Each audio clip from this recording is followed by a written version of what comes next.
Good evening, you're watching news that deserve your attention with Navya Singh. Let's take a quick look at the headlines today. The centre has said that Maharashtra is at the beginning of a second wave of coronavirus. The centre has urged the state to focus on containment strategies after it flagged lack of COVID-appropriate behaviour and tracking and testing of cases in the state. Union Health Secretary Rajesh Bhushan has written to Maharashtra Chief Secretary after the central visits team in Maharashtra last week. The team noted that there is no adherence to COVID-appropriate behaviour among people both in rural and urban areas in Maharashtra. The central team reported that the number of people testing positive for the virus was high and also said that imposing night curfews, partial and weekend lockdowns may have only very limited impact on containing the spread of the virus. Another important news making the headlines today, the Central Bureau of Investigation has filed a corruption and criminal conspiracy case against 17 Indian Army personnel, including 5 lieutenant colonels and 2 major ranked officers, apart from 6 others, in a recruitment scam at several SSB or Service Selection Board centres.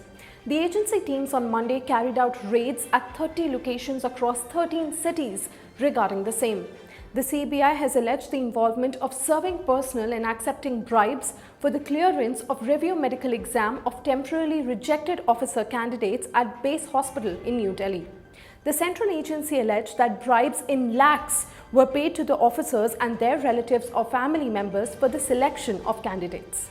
In another major news, at a time when the government is trying to reduce the import of arms and ammunition, a report by Stockholm International Peace Research Institute, which is a defence think tank, has mentioned that India's arms imports came down by 33% between 2011 to 2015 and 2016 to 2020. According to the report, the drop in Indian arms imports seemed to have been the result of the country's complex procurement process and India's attempt to reduce its dependence on Russian arms.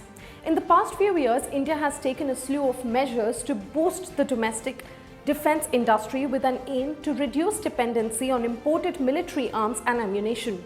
The government has set a target of Rs 1.75 lakh crores turnover in defence manufacturing by 2025. Zomato delivery agent Kamaraj, who was arrested for allegedly attacking a Bengaluru customer, has filed a complaint against the woman. The Electronic City Police lodged the FIR, the second one in the case, on a complaint by Kamaraj, who has accused Hitesha Chandrani of abusing him and repeatedly hitting him with her footwear. Kamaraj alleged in his complaint that on 9th of March, Chandrani, who was upset after her food order was delayed, got into a fight with him and abused him. He also said that she stopped him from leaving her residence and then hit him on his left hand repeatedly with her footwear. Chandrani's complaint, on the other hand, mentioned that she told the delivery executive that she will not pay the bill as it was delivered 59 minutes late, and in response, Kamaraj allegedly punched her nose with his fist.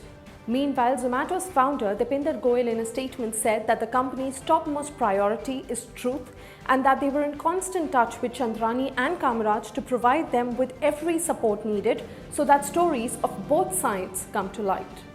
The central government has said that there is no loss of green cover due to the Central Vista redevelopment project.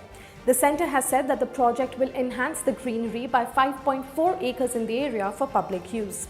Union Environment Minister Prakash Javadekar also said that the proposal for grant of environmental clearance for the project is not yet received.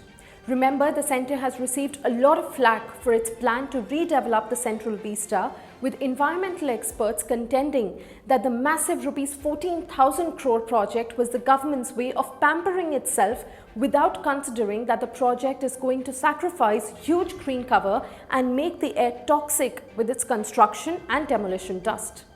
That's all for today, and I'll be back with some more important news tomorrow. Thanks for watching.